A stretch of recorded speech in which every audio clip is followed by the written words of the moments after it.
Good morning, dear students. Today we will start the next unit, that is fiber connectors. Before that, for around 2 minutes, we have a revision on the unit 2.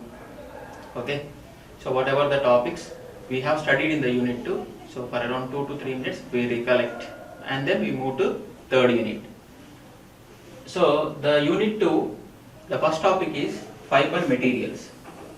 First topic is fiber materials.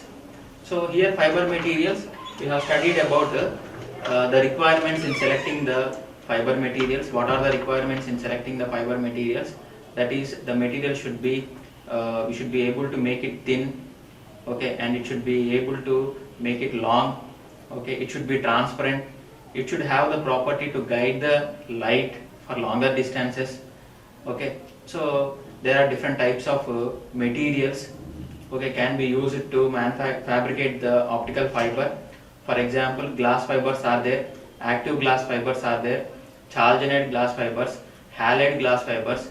So each and every material, okay, has its own advantage. Before fabricating the fiber, we need to mind all the advantages and select the material to fabricate the optical fiber. Okay, so next we have discussed about signal distortion or signal loss. Signal distortion or signal loss.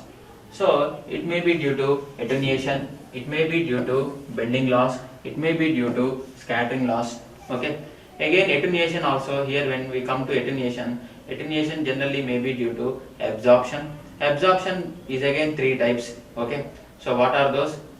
What are the absorption? Atomic defect, absorption due to atomic defects, absorption due to intrinsic type of fiber materials, absorption due to extrinsic type of fiber materials, etc. Okay, so bending loss means wherever there is a bend beyond the limit, beyond the radius of curvature, generally the light from the core will go into the clad.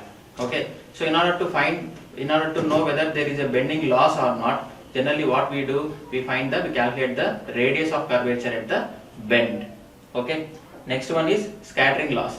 Due to the compositional variations of the materials, fiber materials, generally this scattering loss occurs. For example, X amount of SiO2, we need to add Y amount of P2O5. Okay, if the X means composition, Y means composition. If there is a variation in the composition, if Y minus 1 or Y minus something, the amount of P2O5 is added instead of Y.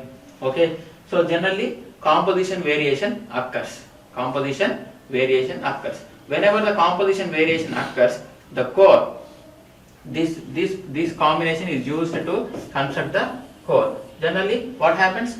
Core refractive index generally vary due to the compositional variations. What happens when the core refractive index varies? Okay, generally the property of total internal reflection fails and the light may go outside the core. Okay, so there is a optical loss. We generally call it as scattering loss. Okay, the next one is dispersion. Of course, dispersion, as I said, dispersion cannot be called as an optical loss, but due to dispersion at the receiver end, there may exist so many errors. What is meant by dispersion? First of all, okay, dispersion means broadening of the pulse, or spreading of the pulse inside the core is called as dispersion. Okay, so why the light spreads inside the core? It may be due to various reasons. It may be due to the variation of the composition of the material, so which is called as material dispersion. It may be due to the fast movement or slow movement of the modes traveling inside the core. It is called as polarization mode dispersion, etc. So there are different types of that is, it may be due to the increase or decrease of the wavelength. Generally we call it as waveguide dispersion. It may be due to the overlapping of modes on one another. It is due to the intermodal dispersion. So different types of dispersions are there. Whatever it may be, at the end of the receiver, end, what happens? There are so many errors. Means, for example, if you are transmitting two pulses, you are transmitting two pulses, okay, at the transmitter end, due to dispersion, we may find only one pulse. We cannot distinguish two pulses at the receiver end. It looks like only one pulse.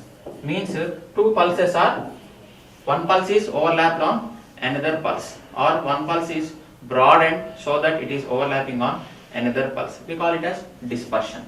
Okay. Similarly, pulse broadening in grade index fibers also we have studied. Okay. So generally grade index fibers have more dispersion, because grade index fibers generally the refractive index. What is meant by grade index fiber?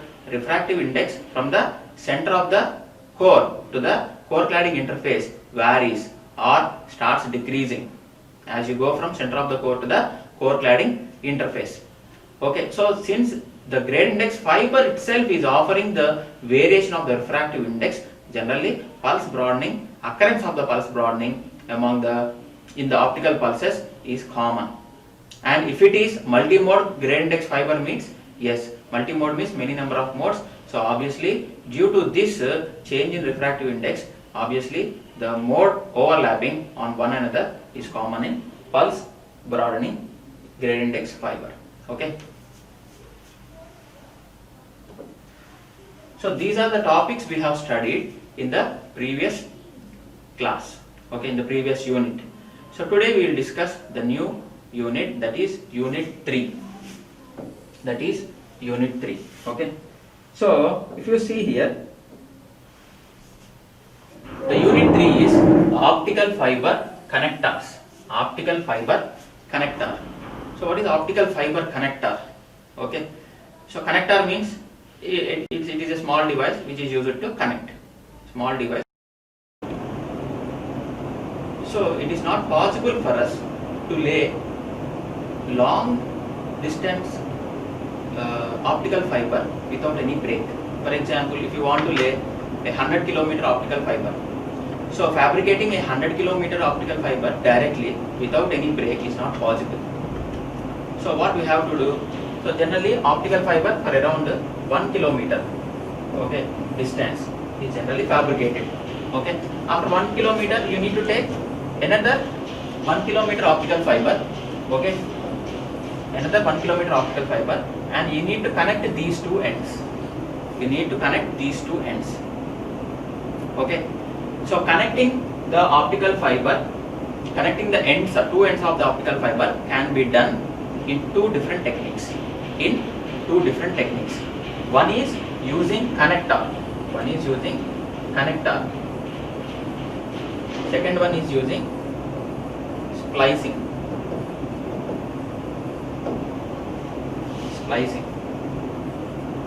Okay. One is using connector, another one is using splicing. Okay. So connector is a temporary, it is a device used to make temporary connection.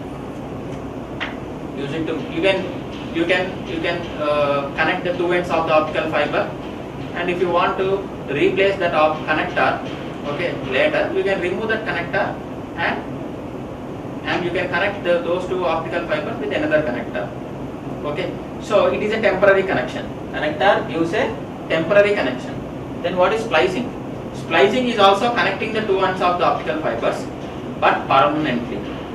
If two ends of the optical fibers are connected using splicing technique, we cannot remove it later. Okay, it is a permanent connection. Okay, that is the difference between the connector and splicing technique. Okay, so today we will discuss about the connector, not the splicing. In the next class we will discuss about the permanent technique, permanent connection technique, that is splicing, in the next class. Okay, so today we will discuss about the connector. Okay, you can see here.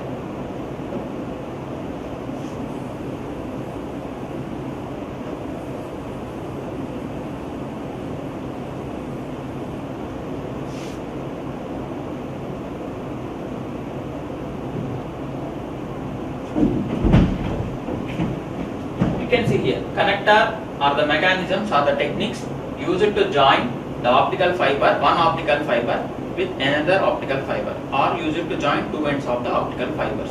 Okay, so here there are certain requirements of a good connector.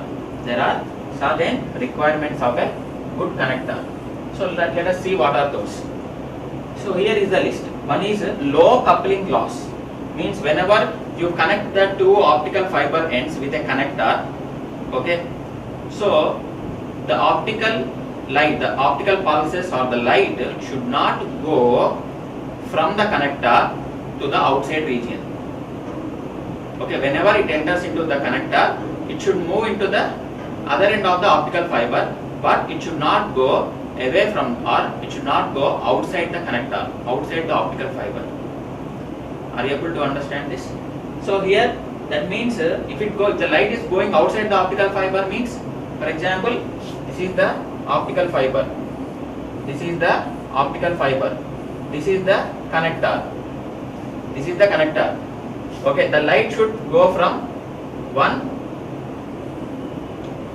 end of the optical fiber to the another end of the optical fiber, but it should not go outside the connector. It should not go outside the connector. If it goes, there is a loss. We call it as coupling loss. We are coupling two optical fibers. If there is a loss, we call it as coupling loss. So the coupling loss should be very, very less. The coupling loss should be very, very less. So such kind of a connector we have to take. Okay. So how it happens, or how the coupling loss, that we will see in the next topic. Okay. The next one is interchangeability. Interchangeability means, for example, there is a manufacturer. Say X is the manufacturer. Okay, who manufactures the connector. Okay.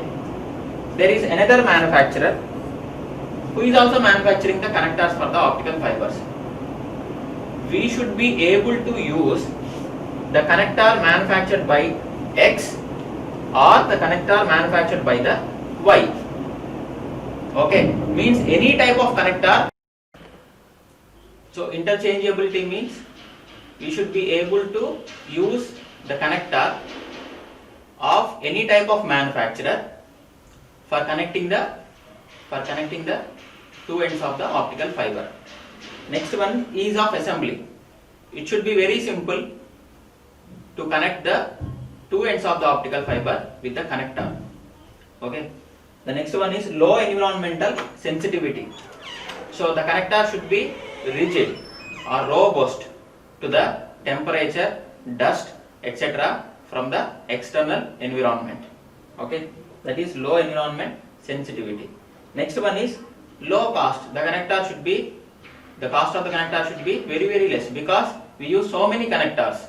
If it is for long distance communication, we lay so many cables, optical fiber cables. Okay, we need so many connectors. Okay, so that is the reason the cost of the connector should be less. Next one is ease of connection. Ease of connection or ease of assembly, both are almost same. Okay, the connecting should be connecting the two optical fibers should be very easy with the connector. So these are the principal requirements of a good connector. What are those? One is low coupling loss, interchangeability, ease of assembly, low environmental sensitivity, low cost, and ease of connection. Okay. Next one is connector types. Okay.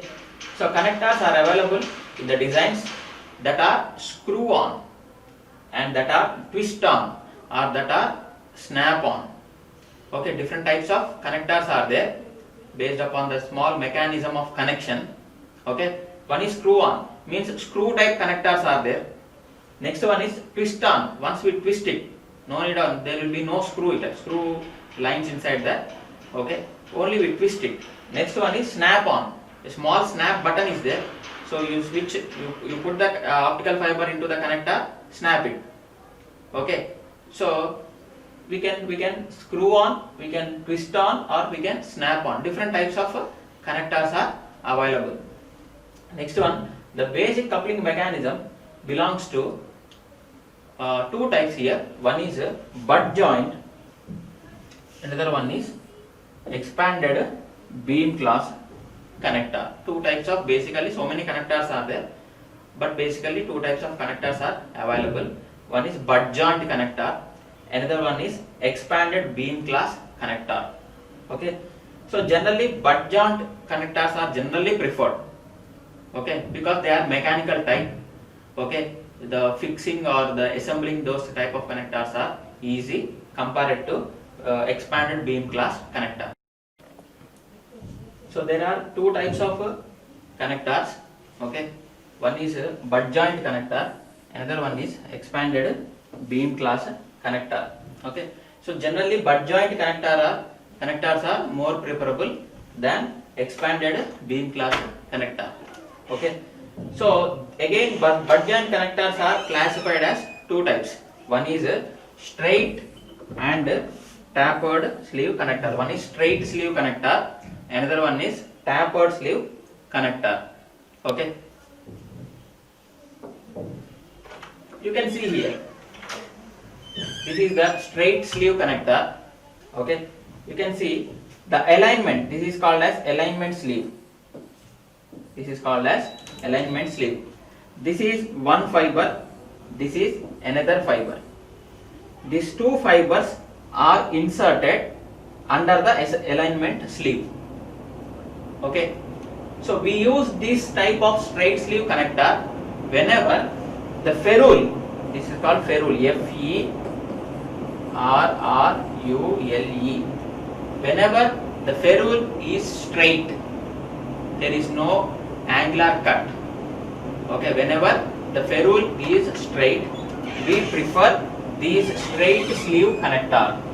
You can see here some connectors are figures are placed here. Here you can see the plastic casing over the core. This is called ferrule. Okay, whenever that ferrule, end of the ferrule is straight. Okay, so we generally prefer straight sleeve connector. Okay, so like this.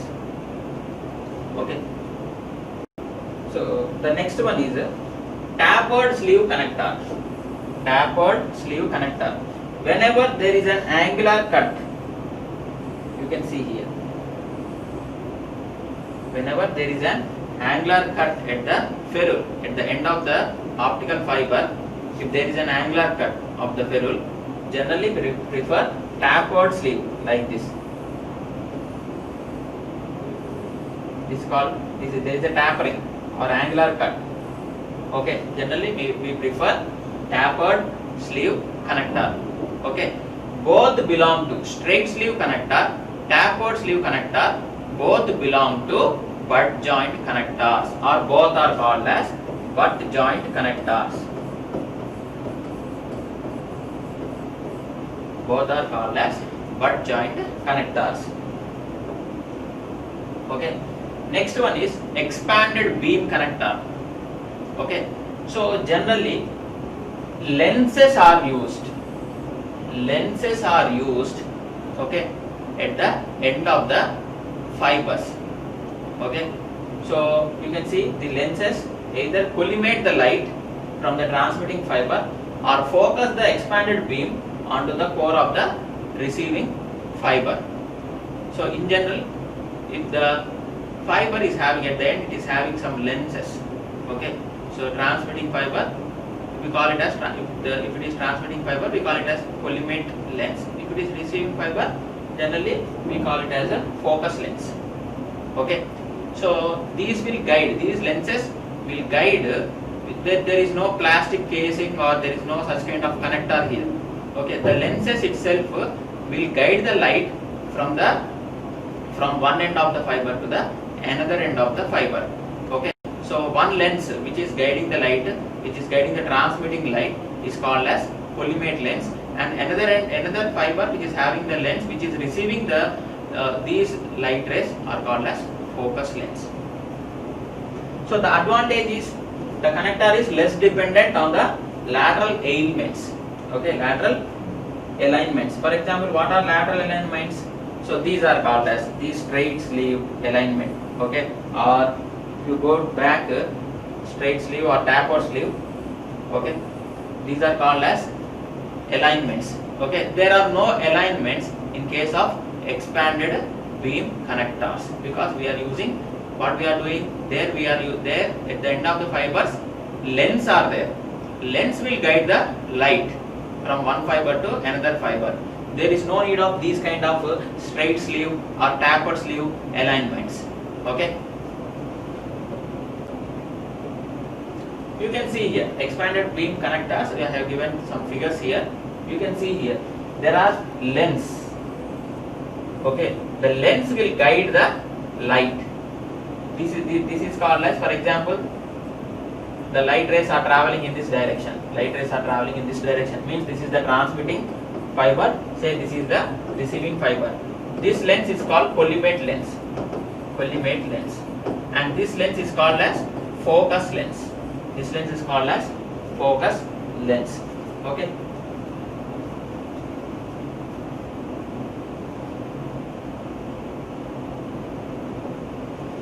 So like this, no physical contact, no alignment.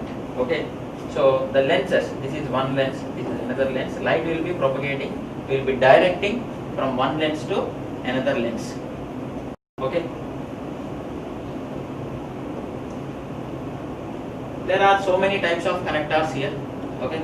So straight tip connector, sub miniature assembly connector, fiber connector, subscriber connector, miniature unit, D4 connector, etc.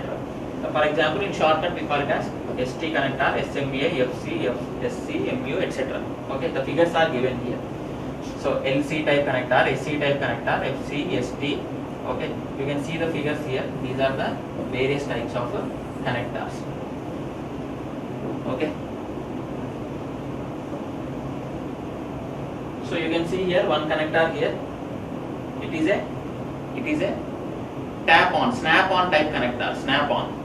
Okay, we have different types of connectors based upon the connection. One is a twisted, one it is screw, one is a tap. Okay, snap-on. This is the snap-on connector. See here, there is a, see this connection.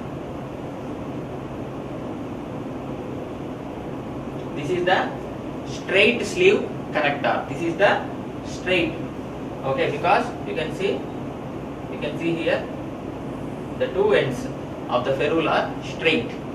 Okay, we need straight sleeve alignment. This is straight sleeve alignment.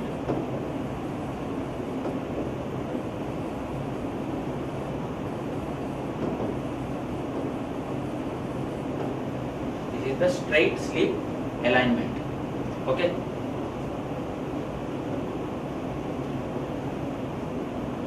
So as we discussed in the starting of this class, starting of this session, there are certain requirements of a good connector. Okay, the first one is, if you observe, if you recollect that what we have discussed, the first one is low coupling loss. Low coupling loss. You can see there is a connector return loss, means every connector is having refractive index, is made up of, internally it is made up of certain material with a refractive, which is having a refractive index which should match the refractive indices of two optical fibers where it is placed. Are you able to understand this? If the connector's refractive index is not matching with the refractive indices of the two optical fibers, okay, then there will be a coupling loss. Okay, or you can call connector return loss, or you can say connector return loss. So when a connector is placed between two ends of the optical fiber, refractive index mismatch between the two fibers, okay, has to match. Okay, refractive index should match. If there is a mismatch, means then definitely the light will go away from the core. Okay, so due to this mismatch of the refractive index, there may exist connector losses. The connector should have index matching material, refractive index matching material, else the optical loss occur. Okay, so generally the optical losses are treated as return loss. Is calculated using minus 10 log 2r into 1 minus cos 4 pi n1 d by lambda, where n is the refractive index of the connector. Okay. Similarly, single mode fiber connectors are there, generally used. Okay. So because of wide use of single mode fibers, single mode connectors coupling losses are also more. Okay, you can calculate the single mode connector losses like LSM single mode, okay, is minus 10 log 16 N1 square N3 square by N1 plus N3 whole power 4 4 sigma by Q exponential P into mu by Q. Okay, so we can discuss them while we are doing some problems related to that. Okay, N3 is the refractive index of the connector. N1 is the refractive index of the optical fiber core. Okay. So what we have discussed in this unit now. So we are discussing about the optical fiber connectors. So connectors are two types. I want to give the summary now. Connectors are two types. One is temporary connector, another one is permanent connector. Permanent connector name is splicing or splicer. Okay, splicing or splicer. So if you do splicing between two optical fibers, what happens? That is permanent and it cannot be removed. So generally, and it is the splicing technique is very difficult. So that is the reason generally we go for temporary connectors. Okay, so when we are going for temporary connectors, we have to check for the requirements of a good connector. What are the requirements of a good connector? It should offer low coupling loss. The cost should be less. Okay, the cost should be less. It should be sensitive to it should offer low sensitivity to the environment. The assembling of the connector or the optical fiber should be very simple. Okay, connection should be made. We should be able to make the connection at easy manner. Okay, etc. So those are the requirements of a good connector. So what are the various types of connectors? So generally there are so many types, but generally two important types are there. One is butt joint connector, another one is expanded beam connector. In butt joint connector, again there are two types of connectors. One is straight sleeve connector, another one is tapered sleeve connector. Straight sleeve connector is used whenever the ferrule of the two optical fibers are straight. Okay, tapered sleeve connector are used whenever the ferrule is tapered. Whenever the optical fiber, at the end of the optical fiber, if the ferrule is tapered in a tapered way, in a cut position, if there is an angular position, angular way, okay, then tapered sleeve connector is preferred. Okay, whatever it may be, both belong to butt joint connectors. Next one is expanded beam connector. Expanded beam connector doesn't have any alignments. It has two lenses. Optical fibers, no, here actually optical fibers which are having at the end lenses. Okay, one is for example transmitting optical fiber. If it is having the lens, we call it as collimate lens. Okay, it is connected to the another optical fiber. It is held near the another optical fiber which is having another lens which is called as focus lens. So the light coming from the transmitting fiber, okay, will be guided with the help of a collimate lens into the focus lens of the another optical fiber. Here a special guidance or special alignments or special ferrules or whatever it may be are not required here. External alignments are not required. With the help of two lenses, one is collimate lens, another one is focus lens of the two optical fibers, generally light will be propagating from one optical fiber to another optical fiber. It is called expanded beam connector. Okay, so the construction it is little bit difficult in expanded beam connectors. Okay, so what is the other topic we have learned here? Connector loss. When the losses happens in the connectors, whenever there is a mismatch, when the connector should have a refractive index which should match with the refractive index of the two optical fiber cores. Whenever it is not matching, what happens? The light ray will go away from the connector out to the outside medium. We call it as a connector return losses. Okay, we can calculate the connector return losses. Okay, Similarly, single mode fibers also generally preferred. Most of the time, single mode fibers are preferred for long distance communication. Okay, because already we have studied in the unit 2, unit 1. Single mode fibers are preferred for long distance communication. What is the reason? Dispersion is less. Dispersion is less. For long distance communication, single modes are preferred means so many number of optical fibers have to be laid. When so many number of optical fibers have to be laid means so many connectors are to be used. So single mode connectors are more oftenly used. So whenever there is a connector, generally there will be a coupling loss. Okay. So single mode, since single mode fibers are used for long distances, so many number of cables are used for long distance. Single mode fiber cables are used for long distances. So many number of single mode connectors are used. So there is a probability of occurrence of more coupling losses in single mode fibers. Those can be calculated also. Those can be calculated. Okay. So this is what is we have discussed in this today's session. Okay. So we will come with a new interesting topic in the next session. Okay. Thank you very much.